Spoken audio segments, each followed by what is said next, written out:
कभी अफगानिस्तान हमारा हुआ करता था, गांधार वहीं की गांधारी थी। आज उस अफगानिस्तान में जा नहीं पाओगे। फिर हमें क्यों नहीं सोचना चाहिए पॉलिटिक्स के विषय में? अपने राष्ट्र की रक्षा क्यों नहीं करनी चाहिए? ये सोमनाथ के मंदिर एक बार नहीं टूटे, कितनी बार टूटी। तिलक लगा करके, माला लेकर के जिन मंदिरों में तुम जाते हो, उन मंदिरों की सुरक्षा भी हो, इसका सोचना किसका काम है? वो मंदिर स्टेब्लिश्ड रहें, तुम्हारे बच्चे नवरात्रि के पर्व को ठीक से कर सकें। जाओ बांग्लादेश में अब नवरात्रि करके दिखाओ मुझे, जाओ।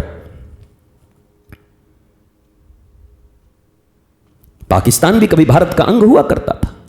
जाओ वहां जाकर के मंदिर बना के दिखाओ, मंदिर में पूजा करके दिखाओ, जाओ।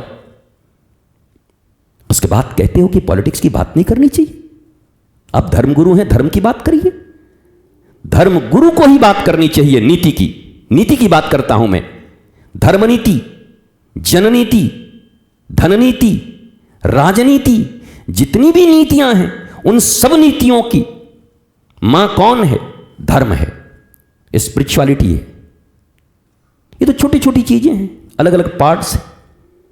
हाँ, धननीति मतलब इकोनॉमिक्स की नीति क्या है?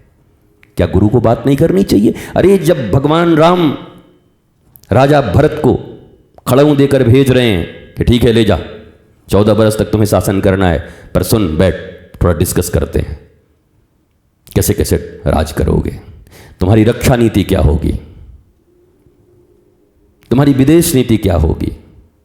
पढ़ो रघुवंशम, कालिदास ने जो रघुवंशम लिखा है जाकर पढ़ो पूरा, तब पता चलेगा। भगवान राम ने एक एक नीतियों पर चर्चा की। सेना कैसी होगी, रक्षा बजट कितना होगा, इन सब पर भगवान राम ने चर्चा किया।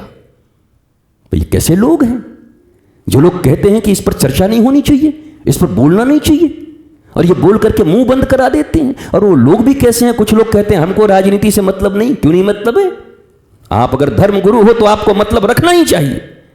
अपने शिष्यों को, जो आपको फॉलो करते हैं, उनको बताना ही चाहिए कि इस देश की रक्षा के लिए तुम्हें अवश्य ही धर्म का पथ पालन करते हुए, धर्म और संस्कृति के मार्ग पर जो लोग चल रहे हैं उनका चुनाव करना, नहीं तो तुम्हारा राष्ट्र खतरे में पड़ेगा, तुम्हारे आने वाली पीढ़ियां खतरा में पड़ेंगी। कहते हम बात नहीं करते, राम राम करेंगे सिर्फ।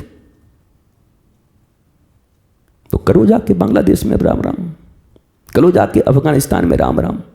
ये सब भारत थे, अखंड भारत थे, विराट भारत था, ऐसा भारत था, ऐसा। करो जाके राम राम। और अब तो स्थिति ऐसी है कि पश्चिम बंगाल में भी कई जगहों पर करना कठिन है आपके लिए, केरला में करना आपके लिए कठिन है। इसलिए ये जो बच्चे तिलक लगा के यहाँ बैठे हैं, हाथों में माला लेकर बैठे हैं, ये श्री वृंदावन धाम का आनंदम धाम, जहाँ पर रोज आरतियाँ गूंजती हैं, शंख गूंजते हैं, जहाँ मंगला आरती से लेकर के रात्रि तक दिव्य धर्म के कार्य होते हैं, ये होता रहे। इसके लिए तुम्हें भी राजनीति को समझना जरूरी है।